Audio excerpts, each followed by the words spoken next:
pag-usapan natin, meron tayong tatlong konseptong pag-uusapan dito. Tapos i-connect-connect natin ito para makabuo tayo ng isang litrato or picture ng posibleng katotohanan ng ating administrasyon ngayon. Okay? Kasi mukhang kinakabahan ako sa mga nakikita natin dito mga ka-learners ha. So kaya nga naka-title dito, nakakatakot ang inamin ni Rimulya. Ano nga bang inamin ni Crispin Boy Rimulya? Ito. So pag-usapan natin itong tinatawag na aggression, okay? Or I think, naintindihan nyo naman kung ano yung aggression. Yung aggression mga ka-learners, pinag-usapan namin yan sa social psychology. Okay? So, bakit nga ba merong aggression yung tao? So, usually may dalawa ang klaseng aggression ay pinapaliwanag. Yung una, hostile. Tapos ito yung pangalawa. So, yung hostile mga ka-learners, iyang intention lang talaga nun ay manakit ng tao. Okay? Um, Posible dahil sa galit or dahil sa emotion. So, hostile yun. Ito namang instrumental aggression, ano ito? Ito, premeditated, goal-oriented behavior used to obtain a reward, achieve a specific outcome, or secure a resource. Okay? So, ibig sabihin, nagpapakita ng aggression ang isang tao or posibleng mananakit ang isang tao, pero ginagamit lang niya yan para doon sa reward or achieve a specific outcome or secure a resources or secure a resource or yun na nga, pagkuha ng gamit ng ibang tao. So dito natin maintindihan mga ka-learners kung bakit nag-aaway-away yung halimbawa, yung mga magkakapatid nag-aagawan sa lupa na naiwan ng kanilang mga magulang. So instrumental aggression po ang tawag dyan kasi may nag-aagawan ng resource. Yan yung tinatawag na instrumental aggression. So apply natin sa nangyari halimbawa sa Senate. Yung pinapakita ng mga NBI mga ka-learners nung nakarang araw pa at hanggang kahapon, yung hinabol nila si Bato, um, ano pa, yung Kabato naman, on the other hand, yung tinulak niya, yung sinabing dalawang agent na babae, instrumental aggression din yun kasi gusto niya makaiwas. Wala siyang intensyon na manakit, pero mukhang kinakailangan, kailangan niya itulak, so kaya instrumental aggression. Dito rin mga ka-learners, anong yung mga kasunod na ring mga nangyari yung namugbog ng ang NBI ng mga taga-USAA. May namugbog doon, may parang kinidnap sila o kinuha sila. So, matatawag din nating instrumental aggression. Saan nga ba ang reward or specific outcome doon? Posible, yung target talaga nila na hulihin si Senator Bato de la Rosa mga ka-learners. Okay? So, yun na nga. Kahapon, ang nangyari, ganito pa rin, na kung saan gumawa sila ng paraan dito. So, ano itong pinapakita natin? Ano itong pinapakita nila? So, ito yung effort justification. Okay, so a phenomenon where people place higher value on an outcome or goal they have to work hard to achieve. Even if the result objectively falls short. So, ito nga, meron silang nasa isipan nila na kailangan nating gawin ito, kailangan nating gawing lahat kahit ano pa mangyari, kailangan nating kahit magsinungaling pa sila, kahit gumawa pa sila ng alibay, no, di ba? Napag-usapan natin 'yon na naipaliwanag natin bago pa na-booking naipaliwanag na natin na yung ginawang sinasabi ni Matibag na ano kami dito, anong sinabi niyo doon na fellowship kami. So ipinaliwanag ko na ito posibleng alibay ito. Kasi may ginagawang operation ito na hindi pwedeng malaman ng kahit sino, mga ka-learners. Parang ganyan. So, yun na nga, yung pagdaan nila sa GSIS, yung pagbarina nila, okay? Kung titignan natin, sa immediate nating posibleng magkakamali ako dito kasi batas ito mga ka-learners pero yun na nga sa immediate na reaksyon natin yung ginagawa ng pagbarina nung pagpasok sa loob na walang coordination, walang paalam, simpleng ano yun, parang anong tawag yung papasok ka sa ibang bahay na walang pahintulot, parang kalimutan ko tuloy. Ano bang tawag natin diyan? Basta, yung illegal yun, di ba? Bawal yun. O papasok ka sa ibang bahay, nanira ka pa, nagbarina ka pa, hindi ka nagpaalam. So, ang pupasok sa isip ko, obstruction of justice, hindi obstruction of justice parang, nakalimutan ko ng term. Sige, mamaya, babalik yan. Okay, so yun na nga. Yan yung ginagawa nila. Parang nagiging illegal yung mga pinapakita. Okay? Bakit? Kasi, mas priority nila yung goal nila dito kaya nag-effort justification sila. kailangan nating gawin ito, kailangan nating magsinungaling sa tao na nakakaroon tayo ng fellowship dito, gawin natin itong alibay kasi may yung ibang membro natin, lalong-lalo na yung mga confidential members, mag-ooperate doon.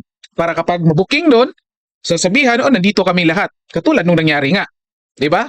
So, and then, kahit nakitaan na natin si Matibag na hindi magkatugmag mga statement, para sa kanila, okay pa rin yon mga ka-learners. Kasi nga, nasa isipan nila yung goal. Ika nga, nagiging mission-oriented itong NBI. Kaya nagpapakita ito ng instrumental aggression. Ngayon, anong connection dito sa pahayag ni Ombudsman Crispin Boying Rimulya? Okay, so ito puntahan natin. Anong sinasabi niya dito? Ito kahit itong parte lang pakinggan ninyo mga learners. Dito sa Ombudsman, ito yung ating tungkulin na malaman at alamin at ipagbunyi sa tao, ipaalam sa tao yung mga pangyayari mula sa ating perspektibo. Sir, good afternoon. Sir Joseph po sa GMA. Sir, how are you? Sir, muna, I'll just pick up from your point. Sabi niyo po, it's worrisome na pag nilagay natin yung klaseng tao dun sa in that position and in that power. Can you elaborate on the difference to... Santo. Yung kanina po, Maplas ka? Ngayon, kasi nga, worrisome yun. Kasi nga, papuputukan mo law enforcement. Ano siya, mas mataas sa law enforcement? Is he higher than law enforcement? He's supposed to help the Senate maintain the rules of the Senate. Pero para paputukan mo law enforcement, ibang usapan yan. Hindi natin tinotolerate yung kanyang behavior. We do not tolerate that. Sir, So ayan, yung parte na yan mga ka-learners, malinaw dito, galing dito sa bibig ni Crispin Boying Rimulya na talaga yung nasa GSIS, yung mga nagbabarina, yung nakaputukan ni Sergeant at Arms ay talagang taga-NBI yon. At dito ina-acknowledge niya base dito sa kanyang statement ay talagang legit operation yon mga ka-learners. So pinapakita dito mukhang hindi pa rin nagkakatugma yung sinasabi ni PBBM mga ka-learners na sinasabihan niyang NBI na walang huhulihin, walang magiging operasyon, yet itong NBI nag-ooperate pa rin. Yun nga lang, parang ano siya, anong tawag natin dyan, palaging na napakinggan sa mga palabas na like operating under the dark or under the table, parang ganyan sa mga ka-learners. So ibig sabihin, it's either, dalawa lang, either inutos ito ni PBBM pero operating under the dark or covert operations, or merong opisyal ng gobyerno natin na hindi sinusunod si PBBM, mga learners. Okay? So, isa yan sa mga lumalabas dito. Ang problema dito, mga learners, na mukhang lumilinaw dito. Tanong natin, if alam nila, or sa tingin nila, tama itong ginagawa nila, kasi nga law enforcement sila, legit operation ito, bakit kailangan gagawin under the dark? Bakit kailangan gumagawa ng mga illegal, naghahanda ng alibay, naghahanda ng iba't ibang mga palusot, nagsisinungaling? Bakit kailangan gawin mga ka-learners? Bakit hindi pwedeng makipag-coordinate doon sa Senado, patawag lang sa Senate President at sa, anong tawag natin dito? Sergeant at Arms, sasabihin, pupunta kami dyan, magsiserve kami ng warrant. Diba? Para alam nila na kung tatanggapin ba sila ng Senado or hindi, baka mayroon pang pag-uusap, di ba? Yet, mas pinili nila na mag-operate at gumawa ng mga illegal mga ka-learners. Kasi nga, effort justification ito. Bakit nakakatakot? Bakit nakakatakot? Kasi ito yung posibleng mga mangyayari mga ka-learners. Ito, teleological manipulation. Diniscuss ko na ito last time. Nakalimutan ko lang kung sinong pinag-usapan natin, pero ito, ano ito?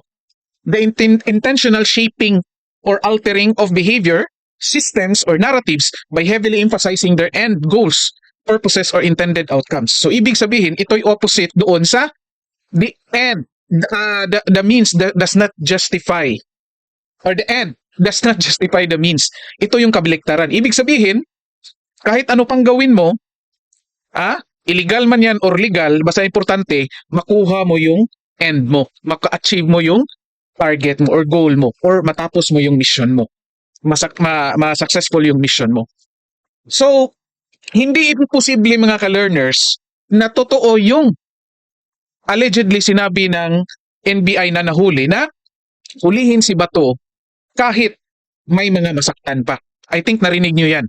Hindi ko lang alam kung sinong nagsabi basta't may lumabas na statement ng ganyan mga ka-learners. At ito nakakadelikado. Since nag-operate sila ng palihim na hindi sila parang lumalabas ng operation nila ay illegal, nagsisinungaling sila, gumagawa ng illegal, hindi sumusunod sa presidente or either or may nagsinungaling sa taong bayan, most likely malakang tsansa dito mga ka-learners na alam nila na yung gagawin nila na paghuli ni Senator Bato ay posibleng violation sa konstitusyon natin. Kasi nga sabi ko, kung talagang legal, alam nilang legal, pwede silang hindi na magsinungaling, hindi na magbarina doon, dadaan doon sila sa tamang entrance, di ba? Pwede namang gawing lahat ng legal. Ang problema, ito nga dahil yan yung goal nila, binaluktot na nila lahat mga ka-learners. Yung sistema, yung behavior nila, yung naratibo, lalong-lalo na ngayon, di ba? Tingnan ninyo, sino ang mas nagmukhang sinungaling ngayon? Yung Sergeant at Arms ba or si Matibag? Di ba mas maraming kasinungalingang nadiskubre galing kay Matibag? Pero sinong sinuspindi dito mga ka-learners? Si Matibag ba? Wala, hindi. Yung Sergeant at Arms. So ito nga yung nakakatakot. Kasi nagiging pattern na mga ka-learners, nakikita na natin yung pattern dito na hanggat every time may mission itong mga taong ito, kaya nilang gawin kahit na ano, kahit illegal.